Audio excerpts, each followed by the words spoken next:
Welcome, and I hope you are going to enjoy my presentation and my little accents. So if you are into the Dracula accent, my channel is the right place for you. And today we are going to talk about one of my favorite books of 2023, and this is Fourt Wing. And this is not this post, but I want to say that Fourt Wing is very similar, in my opinion, with Divergent, only with dragons. Okay, you're going to say, well, Divergent was young adult and it was maybe like apocalyptic or dystopia romance, and this is fantasy romance, and the genres are different. Oh, I already said dragons. I understand the dragon factor, but bear with me. First of all, the two main characters, Violet and Tris, are very similar.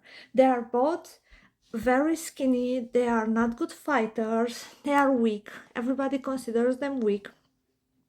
And their parents, in Tris's case, both of her parents were leaders, part of the leadership of their faction, as in Violet's case, her mother is a general and she was the leader of the war college. So you have parents in high positions and a daughter who tries somehow to aspire to be like her parent, but at the same time she doesn't want to, because Tris didn't want to follow her parents' footstep in abnegation, and Violet doesn't want to follow her mother's footsteps as being a rider.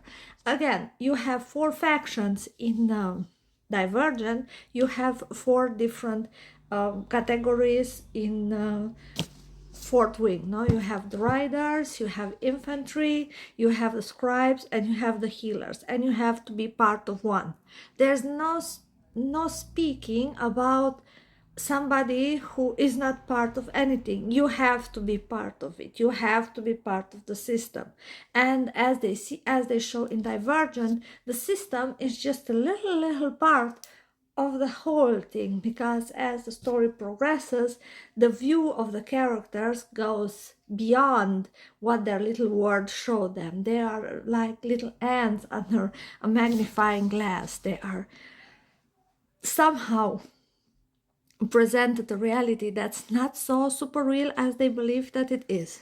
Again, I know, dragons. I know this is going to be the top comment. And as I said, I love this book.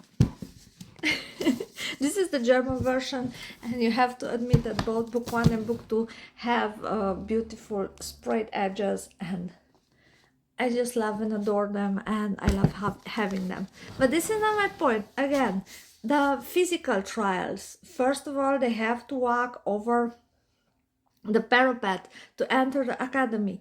As soon as Tris decided that she's going to be with the warrior faction, she just had to walk, she had to jump into the train, then they had to jump out of the train. Remember the train scene? When they had to jump out of the train and two people didn't made it, and then from the roof of the building they had to just jump somewhere down, and they didn't know where they are going to jump.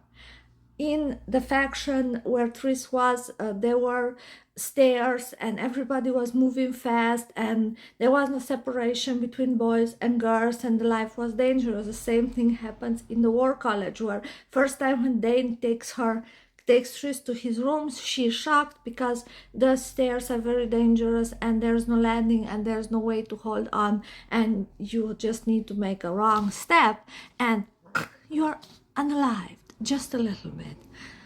So that is a problem, and again, a huge similitude in it. And I don't say that having similar books is something bad, because as I said, I love this book. I devoured this book. I read it twice, and again,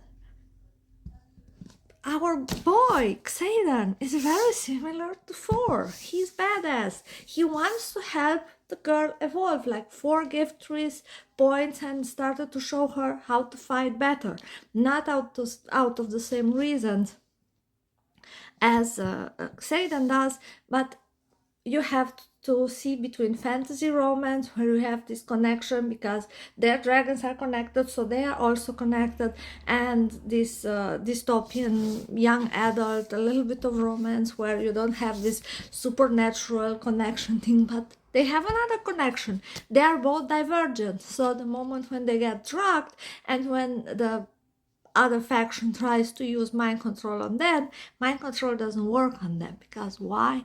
They are very similar. Again, you have the main character and the main female character and the main male character that are very similar inside, like in their mind or in their heart, even though in the outside they are the polar opposites. As you have a very weak, initially physically weak female main character that's delicate, that's breakable, that nobody gives a chance, that everybody thinks, oh, she's going to get killed, she's going to get hurt, oh my god, she's not able to fight, she's never going to pass any of the challenges. And you have this male main character who is already like the leader of the group. He is the wing leader. And Four again was one of the leaders. So you have these guys who are already established, and those girls who are a little bit like the runt of the litter. Like, don't confuse Divergent and movie, even though I love the movie, but the actress, I think it was Shailene Woodley, but I'm not sure. I don't think that she was a good pick for Tris, because if you remember, Tris in the book was described as being a short girl, very skinny, only just knees and elbows, and this is why she had so much trouble with fighting. Same as our girl Violet, who had an invisible illness, who had problems with her bones, who had problems with her tendons, who had problems in general. This girl was a problem from the moment when she stepped foot into the war academy, from the moment when she tried to walk over the parapet. She had problems. She was not fine. She was not well. She was not even sure that she's going to make it on the other side. And she was so happy that her sister gave her the right boots, and that she had this vest made out of dragon scales that helped her. And I'm totally for using your brain to get ahead and get all the advantages that you can get, because, oh god, why not? It was a story about survival, and she did everything she could to survive. She poisoned her adversaries, even though she didn't kill them, but she poisoned them enough to knock them out. So again, you have Tris that uses her information, that uses her connections to her friends, that uses even the connection to her brother Caleb to try and get ahead and find out what's happening, because those girls are not content just to be badass. They want to get to be more. They want to be leaders. They are very different from Katniss. Katniss, the moment when she gets a chance to make a real change, and the moment she gets a chance for leadership, she's pulling back. She hides. Remember when she was hiding in President Snow mansion in the closet, because she was so overwhelmed. It was all too much for her. She was a simple girl from District 12. She was not sure what's going on. So you have this woman that was actually physically strong, and that won Hunger Games, that was able to hunt before, that was able to feed her family, and that panics the moment when political and social responsibility are put on her shoulders. She's like, oh my god, I cannot do that. I want to be out of here. I don't want to have anything to do with this. And on the other side, you have Violet, who is not going away. She's not stepping aside. She's there for it. And we're going to compare book 2. If you like it, leave me a comment. If you agree with me, let me know what you think, because I want to compare book 2 to ACOTAR. I see a lot of parallels, a lot of similitude in this, and I think we should compare it with ACOTAR. Same as Dan Athos. I'm sorry, but Dan Athos, in my opinion, is Gale. And yeah, he kind of sort of redeemed himself in book 2, but he's still Gale for me. So if you enjoyed my little accent and the video and the story about 2 of my favorite books of 2023, let me know. Please follow, subscribe, like, comment, whatever, because this is a small channel and I want to get ahead and visit you guys more. Ciao, ciao. Have a lovely evening.